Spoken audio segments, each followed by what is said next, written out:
Do you know about raising chickens at low cost?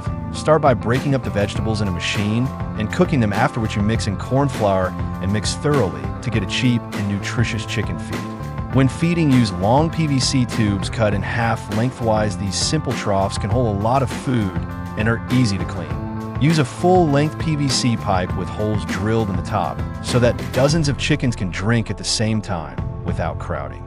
The chickens spend most of their time free-range, digging under trees and foraging around for food. No fancy equipment, no waste, just smart, low-cost farming methods that work.